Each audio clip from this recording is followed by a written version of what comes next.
Então, essa é a negação. Esses são os esquemas de negação que vocês precisam saber. E vale dizer o seguinte: você tem uma proposição desse tipo, usando o quantificador existencial. Se você quer provar que ela é falsa, você tem que provar que a sua negação é verdadeira. Isto é, você tem que exibir um x em B, tal que P de x seja falsa. Quando você exibe x em B, tal que P de x é falsa, esse x que você exibe, ele é chamado de contra-exemplo desta proposição. Vocês já viram essa expressão, contra-exemplo? Pois é, contra-exemplo é isso. Você tem uma proposição desse tipo. P de x, qualquer que seja x pertencente a B. Como é que você prova que ela é falsa? Mostrando que existe x em B, tal que P de x é falsa. Ou seja, exibindo um x em B, tal que P de x é falsa. Aí esse x que você exibe pode ser, não necessariamente é o mesmo que outro exiba. Basta exibir um. Se você exibir um x em B, tal que P de x é falsa, você está mostrando que essa proposição é falsa. Aí esse x que eu exibi, ele é denominado de contra-exemplo desta proposição. Por exemplo, R1. Aí você exibe um x, tal que isso aqui é verdadeiro. Ou seja, tal que essa é falsa.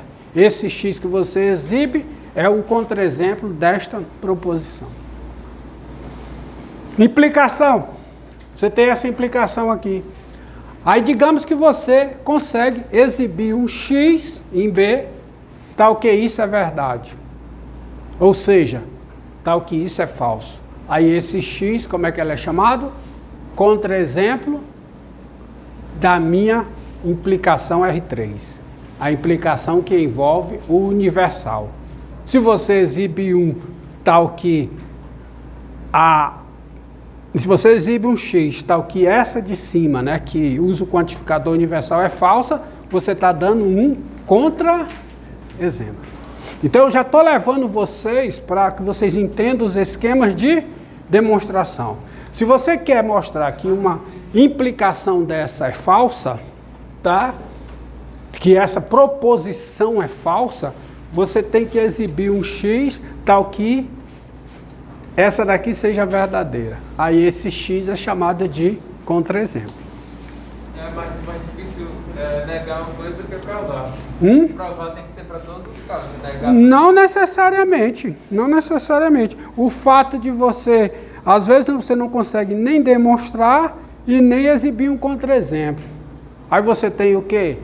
Uma conjectura, uma proposição para a qual você ainda desconhece o valor, não sabe o valor, é chamado de conjectura. E a matemática está cheia delas. Tá? Tem a relação lá dos... São 7 ou 10 problemas do Instituto lá, que dá $1 milhão para cada um. Só um foi resolvido. Não, 3 não. Hã? Não, só foi resolvido um até agora. Não, estou dizendo que o total é 3, não. São 10 ou são 7 problemas? Olha aí, Instituto... Como é o nome do Instituto? Ih, rapaz, eu sou vergonha. Instituto do Milênio? Não, Instituto Clay, eu não sei. É. Os problemas em aberto, pode botar aí. Paga $1 milhão. Se você resolver um, você tem $1 milhão. Rico não, né, cara? Que $1 milhão hoje não... Tá bem de vida, né? Não tá bem de vida. Tá bem de vida. Agora, ó. Olha aqui, ó. Proposição. Olha aqui. Vamos entender aqui. Pega a proposição P, ó. Olha aqui, proposição P. 2 elevado a 2 elevado a n mais 1 é primo e raiz cúbica de n3 mais 2n pertence aos racionais, qualquer que seja qual. Não adianta saber os esquemas gerais e você não saber aplicar no caso particular. Qualquer que seja n natural. Olha aí, ó, quantificador universal. E eu estou pegando uma conjunção. Qual é a negação disso? Existe um N natural. Muito bem. Existe n natural, tal que 2 elevado a 2 elevado a n mais 1. e esse tal que é separado, não sei porque que eu estou botando junto. Tal que 2 elevado a n mais 1. 2 elevado a 2 elevado a n mais 1 não é primo. Ou Não é primo. Ou raiz cúbica de n ao cubo mais 2n. raiz cúbica de n ao cubo mais 2n Não pertence aos racionais. não pertence aos racionais. Muito bem, está aqui a negação. Eu estou usando esse esquema aqui, ó. É esse esquema aqui que eu estou aplicando aquilo lá. Esse caso particular se enquadra nesse caso geral aqui. Ok? Então saiba aplicar. Outro exemplo. Que? Tá? Se n é par, então n2 é par, qualquer que seja n, qualquer que seja n natural, que pode ser escrito assim, que dado n, pode ser escrito assim, só lembrando, dado n natural, se n é par, então n2 é par. Que também ainda pode ser escrito assim, que seja, só para remeter ao que nós vamos fazer no futuro, seja n natural, aí aqui é um ponto. Se n é par, então n2 também é par. Pronto. Agora vamos negar aqui. Como é que eu nego o quê? Que é gerado por uma família de implicações.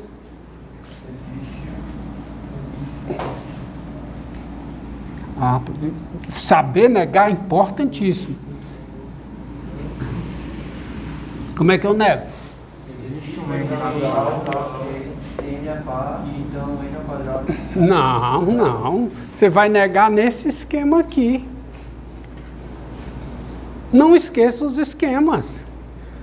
Existe N, existe... Como é que nega de cima? Existe X em B, tal que a implicação é falsa. Como é que se...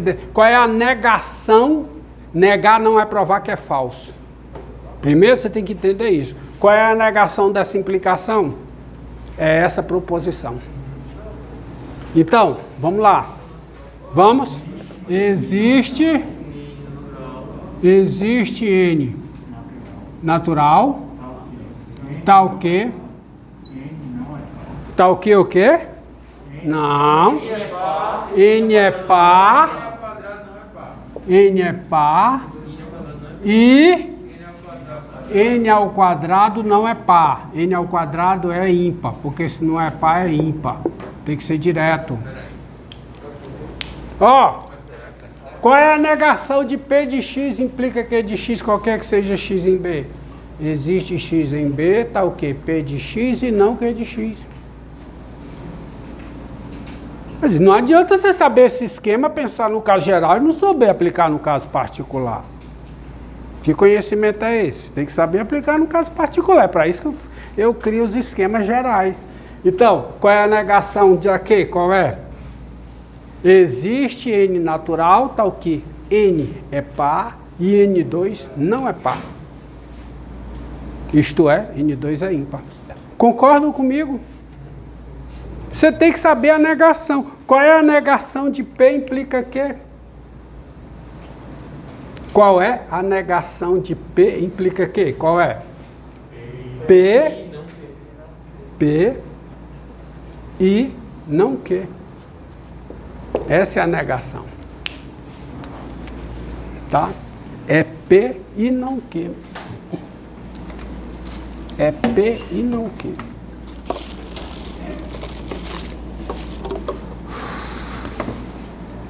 Ok? Tenho uma coisa, olha esse esquema aqui, ó. Aqui. Caracterização. Você vê que até agora existe uma relação muito grande entre proposição e conjuntos. As operações com proposições estão intimamente relacionadas às proposições com conjuntos. A conjunção está relacionada com o que nos conjuntos? A conjunção está relacionada com a... Com quem? A conjunção está relacionada com quem? Interseção. A disjunção? União. A negação? Complementar. Tá? E outra coisa. Observe aqui. Esquema geral. Você tem U, conjunto U. Aí você tem duas famílias de proposições, F,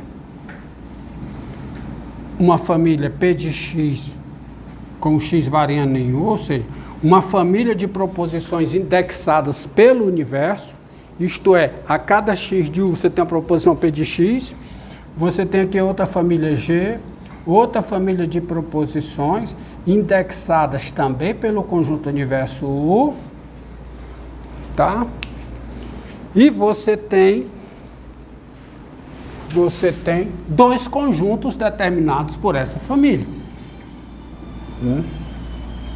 Dois conjuntos determinados por essas famílias. Um momento.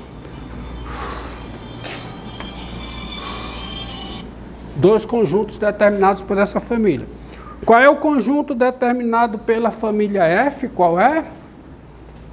Deixa eu apagar direito, que está mal apagado. Todo elemento do universo que... Tudo bem. É o conjunto formado por cada X do universo, tal que P de X é verdadeira. Né?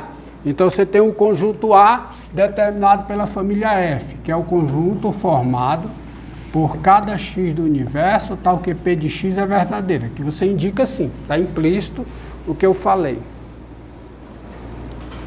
Vai acompanhando aí. Você tem o conjunto B. O conjunto formado por cada X de U, tal que Q de X é verdadeiro. QX, né, não? Q de X. QX. Q índice X. Q índice X é verdadeiro.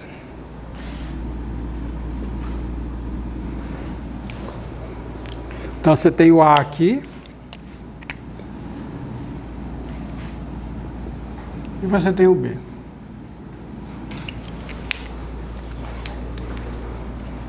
Daí, dessas definições, você tem o seguinte. A está contido em B. Se e somente se. Olha aqui o se e somente se. Isso aqui é uma proposição. Essa proposição é verdadeira se somente se uma outra proposição é verdadeira. Qual é a proposição que eu vou colocar aqui em termos das famílias para que torne isso equivalência? Pense aí e me diga.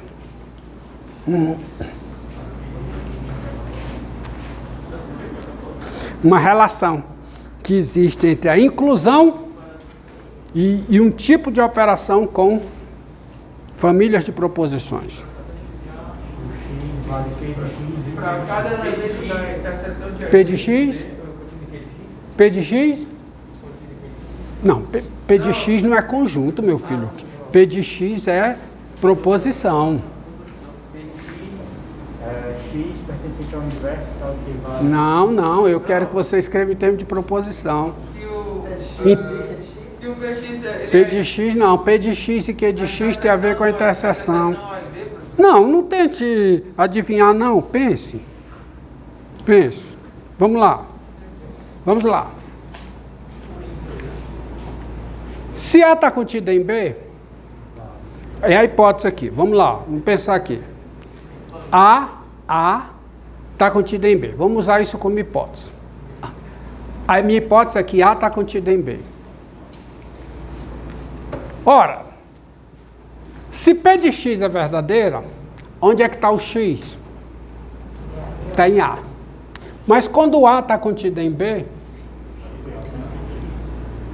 Q de X também é verdadeira. Ou seja, admitindo que o A está contido em B, a veracidade de Q de X é consequência da veracidade de P de X. E isso é uma das fórmulas de demonstrar que P de X implica Q de X. Ou seja, isso é verdade se somente se essa implicação é verdadeira, qualquer que seja X do universo 1. Então, a inclusão está relacionada com a implicação. Aquela relação, né, lá da teoria dos conjuntos com a lógica das proposições, envolvendo famílias. Que as famílias determinam conjuntos, os conjuntos determinam famílias. Então, a inclusão está relacionada com a implicação. Se não, vejamos. Vamos olhar de novo. A hipótese que A está contida em B. Eu vou usar a hipótese que A está contida em B. Nem vou escrever. A está contida em B. Aí eu quero mostrar que P de X implica Q de X, qualquer que seja X pertencente a U. Como é que eu mostro que a implicação é verdadeira? Uma das formas é usar a tabela de valor. Mas eu não tenho isso aqui. Qual é a outra forma?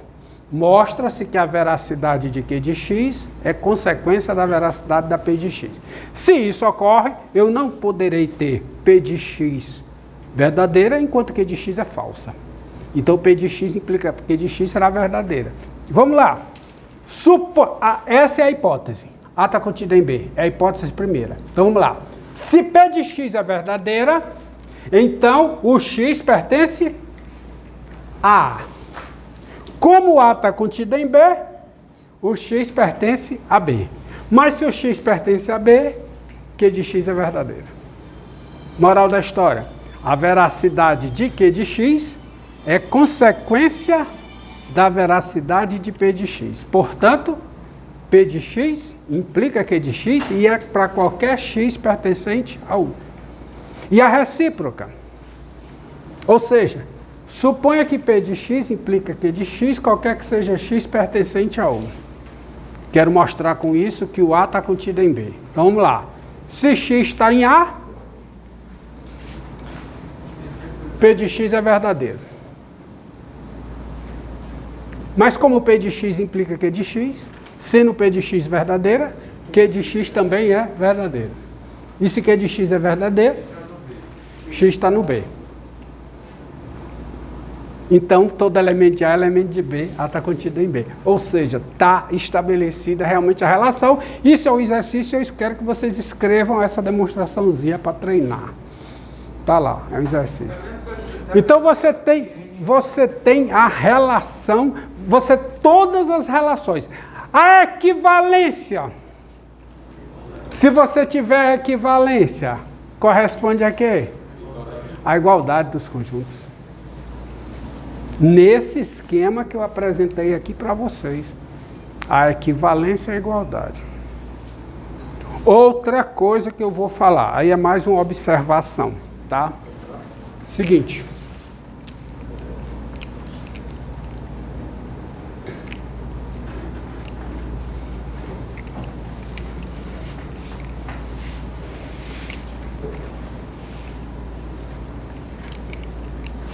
Volta para o outro esquema.